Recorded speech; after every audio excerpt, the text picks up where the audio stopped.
வணக்கம். வேலூர்லேருந்து தாய்மன் பிரதீப்குமார் பேசுகிறேங்க. நம்ம ஒவ்வொரு வருஷமும் இந்த மரபு விதைகள் சார்ந்தோம், இந்த மரபு உணவுகள் சார்ந்தோம் நிறைய விழிப்புணர்வுகள் ஏற்படுத்திட்டு வந்துட்டு இருக்கிறோம் நம்ம குழுக்கள் மூலிமா.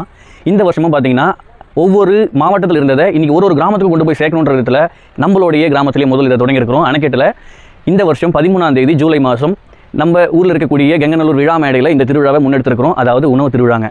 ஏன் இந்த உணவு திருவிழான்னு பார்த்தீங்கன்னா, இன்றைக்கி இருக்கக்கூடிய மக்கள்கிட்ட ஆரோக்கியன்றது ரொம்ப பெரும்பான்மையாக இல்லாமல் போயிடுச்சு.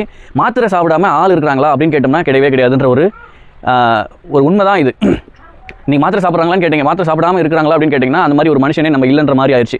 அப்போ ஏன் இதெல்லாம் இந்த மருத்துவம் நமக்கு இல்லாமல் நம்மளால் வாழ முடியாதா அப்படின்னும் போது நம்மளுடைய உணவு பழக்கம் கொஞ்சம் கொஞ்சமாக கெட்டு போனதுனால தான் இந்த மருந்து உணவாக மாறி இன்றைக்கி உள்ளே வந்துட்டு இருக்குது. இன்றைக்கி கடையில் வாங்கக்கூடிய மருந்துகளில் பல பிரச்சனைகள் இருக்குதுன்றது எல்லாருக்கும் தெரிஞ்சக்கூடியது. எல்லாத்துக்குமே சைடு எஃபெக்ட்னு ஒன்று இருக்குது. ஏன் நம்ம இந்த இடத்துக்கு தள்ளப்படுறோம்னு பார்த்தீங்கன்னா, நம்மளுடைய உணவு கெட்டு போச்சு, நம்மளுடைய உணவு ஆரோக்கியமானதாக இல்லை, ஆர்கானிக்காக இல்லை, இன்னொன்று மரபு சார்ந்த உணவுகளாக இல்லை. இப்படின்றது தான் இதுக்கான வழி, அதாவது இதுக்கான காரணங்களாக இருக்குது.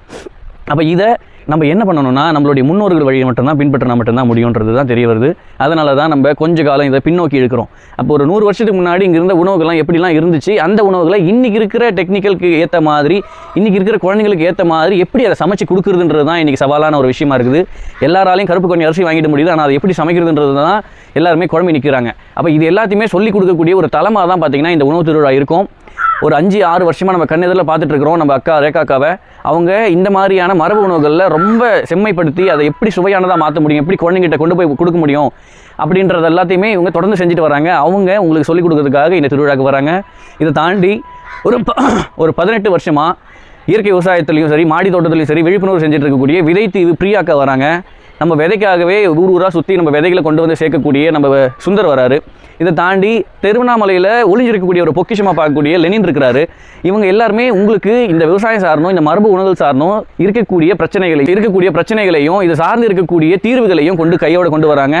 நீங்கள் எல்லாரும் ஆர்வம் உள்ள எல்லாருமே இயற்கை ஆர்வலர்களாக இருக்கிறவங்க, தன்னார்வலர்களாக இருக்கிறவங்க, இப்படி இருக்கக்கூடிய நண்பர்கள் எல்லாருமே இதில் கலந்துக்கிட்டு பயன்பெறுமாறு கேட்டுக்கிறேன்.